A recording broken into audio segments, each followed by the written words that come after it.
தமிழக சட்டமன்ற தேர்தல் வாக்கு எண்ணிக்கை பணிகள் குறித்து கூடுதல் தகவல்களை கோவை அரசு தொழில்நுட்ப கல்லூரியில் உள்ள நமது செய்தியாளர் தமிழரசியிடம் கேட்கலாம். தமிழரசி, வணக்கம். தமிழரசி, கோவை மாவட்டத்தில் வாக்கு எண்ணிக்கும் மையத்தில் செய்யப்பட்டிருக்கக்கூடிய ஏற்பாடுகள் குறித்தும் பாதுகாப்பு ஏற்பாடுகள் குறித்தும் சொல்லுங்க தமிழரசி.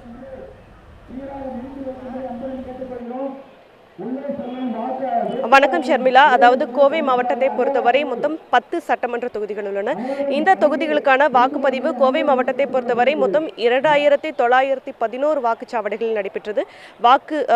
வாக்குப்பதிவு முடிந்தவுடன் அங்கு இருக்கக்கூடிய வாக்குப்பதிவு இயந்திரங்கள் அனைத்தும் வாக்கு எண்ணும் மையமான கோவை அரசினர் தொழில்நுட்ப கல்லூரிக்கு கொண்டு வரப்பட்டது. இந்த அனைத்தும் பாதுகாப்பு அறையில் வைக்கப்பட்டிருக்கிறது.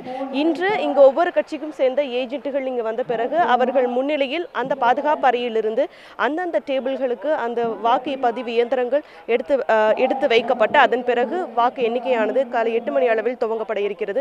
இந்த வாக்கு எண்ணும் மையத்தை ஒட்டி இங்கு இருக்கக்கூடிய 100 மீட்டருக்கு வரை எந்த வாகனங்களையும் உள்ளே அனுமதிக்கவில்லை. அதே போல பாஸ்கள், அதாவது அங்கீகார அட்டை, அதாவது அரசாங்கத்தால் அங்கீகார அட்டை வழங்கப்பட்ட நபர்கள் மட்டுமே இந்த பகுதிக்குள் அனுமதிக்கப்பட்டிருக்கின்றனர். இந்த வாக்கு எண்ணிக்கை மையமானது தற்போது இந்தோ திபெத் எல்லை பாதுகாப்பு படையினர் கட்டுப்பாட்டில் இருக்கிறது. இந்த பகுதிக்கு 3 அடுக்கு பாதுகாப்பு ஏற்பாடுகள் செய்யப்பட்டிருக்கிறது.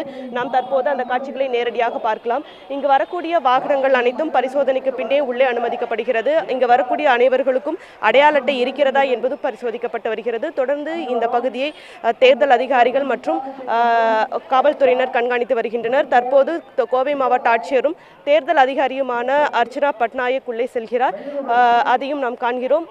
தொடர்ச்சியாக இந்த பகுதியில் பலத்த போலீஸ் பாதுகாப்பானது போடப்பட்டிருக்கிறது. மேலும் இங்கு உள்ளே செல்லக்கூடிய ஏஜென்ட்களுக்கு எந்த விதமான செல்போன், ஐபாட் மற்றும் பேப்பர், இங்க் உள்ளிட்ட எந்த விதமான உபகரணங்களையும் எடுத்து செல்ல அனுமதிக்கப்படுவதில்லை. தொடர்ந்து இந்த பகுதியில் பலத்த போலீஸ் பாதுகாப்பானது போடப்பட்டிருக்கிறது. ஷர்மிளா. தமிழரசி, கோவை மாவட்டத்தில் போட்டியிடும் நட்சத்திர வேட்பாளர்கள் பற்றி சொல்லுங்க.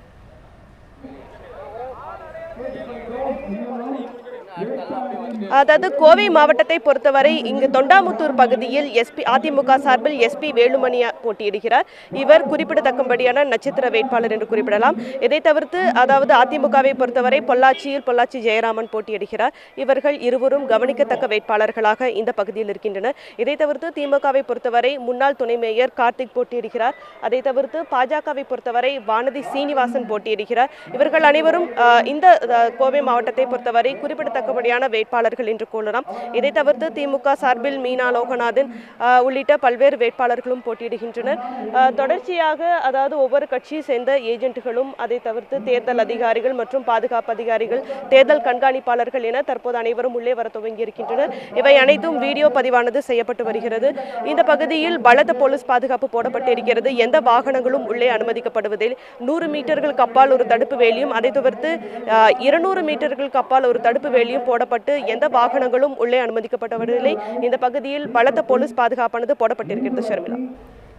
வாக்கு எண்ணிக்கை குறித்து கோவை மாவட்டத்திலிருந்து கள தகவல்களை அளித்ததற்கு நன்றி.